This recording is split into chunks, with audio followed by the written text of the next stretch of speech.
नमस्कार, सुप्रभात, good morning. मी प्राजक्ता तांडेल. तुम्ही पाहताय न्यूज 18 मराठी, आवाज महाराष्ट्राचा.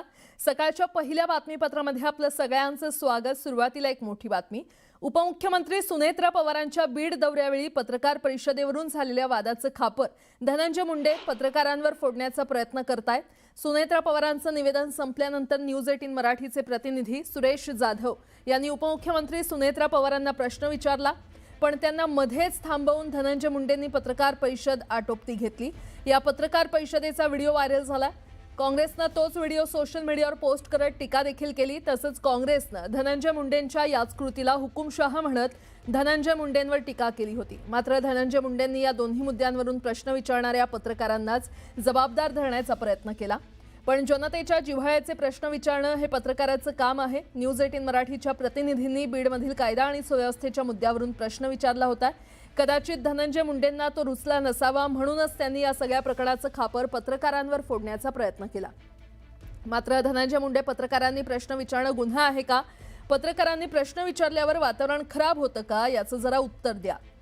बीडमध्ये गेल्या काही वर्षांपासून वाढत्या गुन्हेगारी संदर्भात पालकमंत्री म्हणून सुनेत्रा पवारांना जर प्रश्न विचारले तर यातून वातावरण खराब कसं होतं हे जरा समजावून सांगा.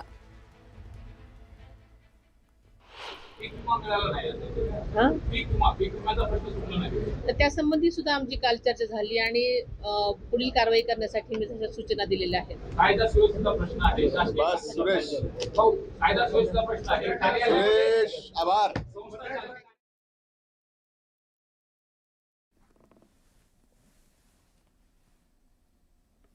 बीड जिल्ह्याच्या माध्यमांच्या बाबतीत मी स्वतः ट्विट केलं की 90-95% प्रतिनिधी प्रिंट इलेक्ट्रॉनिक मीडियाचे अतिशय चांगलं काम करतात, फेअर काम करतात.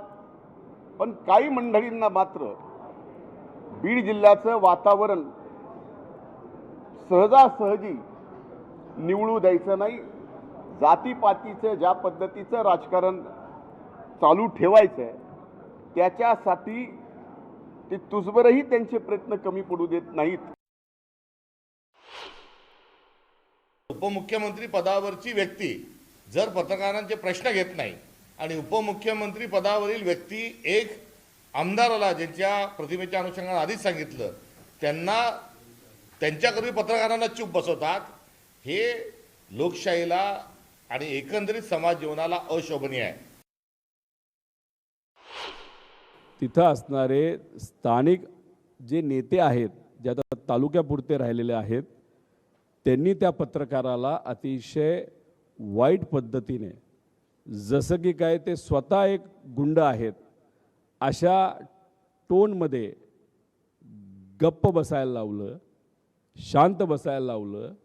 आणि सामान्य लोकांसाठी जो विचारलेला प्रश्न आहे गुंडागर्दीच्या बाबतीत, तो मुद्दामून दाबला. कारण का बहुतांश बीड जिल्ह्यातले गुंड हे त्या नेत्याच्याच परिचयाचे आहेत. त्यातला मोठा गुंड हा जेलमध्ये जाऊन बसलाय, तो कधीच बाहेर निघणार नाही.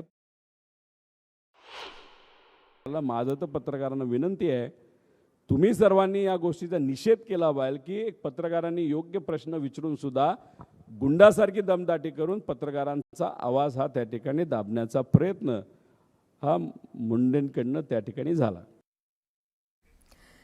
दरम्यान काँग्रेसकडून करण्यात आलेल्या टीकेवरून जेव्हा वातावरण तापलं तेव्हा अखेर सुनेत्रा पवार यांनी यावर उत्तर दिलंय. पाहूयात.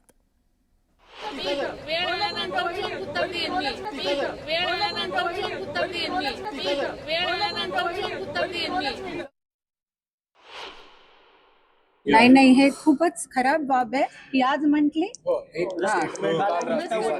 अच्छा मी अपडेटेड नाहीये, पण ज्यांनीही हे म्हटलं तर त्यांना हे लक्षात यायला पाहिजे. ती काही त्या सक्षम स्त्री आहेत ज्या मागे उभ्या होत्या दादांच्या, ज्याच्यामुळे दादा आपल्या समोर येऊ शकले आणि त्यांनी घर सांभाळलं, त्यांची एरिया सांभाळली, तेव्हा दादा बाहेर अजून फिरू शकले आणि आपलं नाव कमावू शकले.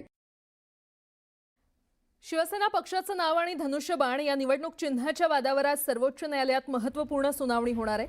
सुप्रीम कोर्टात सुनावणी होणार आहे. सकाळी 11 नंतर सुनावणीला सुरुवात होणार असल्याची माहिती आहे. शिवसेना पक्ष आणि या पक्षाचं निवडणूक चिन्ह असलेला धनुष्यबाण कुणाचा या मुद्द्यावर सर्वोच्च न्यायालयामध्ये याचिका दाखल करण्यात आली आहे. केंद्रीय निवडणूक आयोगाच्या निर्णयाला उद्धव ठाकरे यांनी सर्वोच्च न्यायालयात आव्हान दिलंय आणि या संदर्भात आज सुनावणी होणार आहे। त्यामुळे आज कोर्टात नेमकं काय होणार याकडे आता सगळ्यांचं लक्ष लागलंय। दिल्लीतील विद्यार्थ्यांच्या आंदोलनानंतर आता मुंबईत जेनझींकडून लक्षवेधी बॅनरबाजी करण्यात आलेली आहे। मी जेनझी आहे, मी दोघांच्याही बाजूने आहे असा मजकूर या बॅनरवर दिसून येतोय। तसंच मी विद्यार्थ्यांच्या पाठीशी आहे आणि भारत सरकारचा सन्मान करतो। तसंच शिक्षणाचा मान आणि भारत सरकारचा सन्मान असाही उल्लेख या बॅनरवर करण्यात आलेला आहे।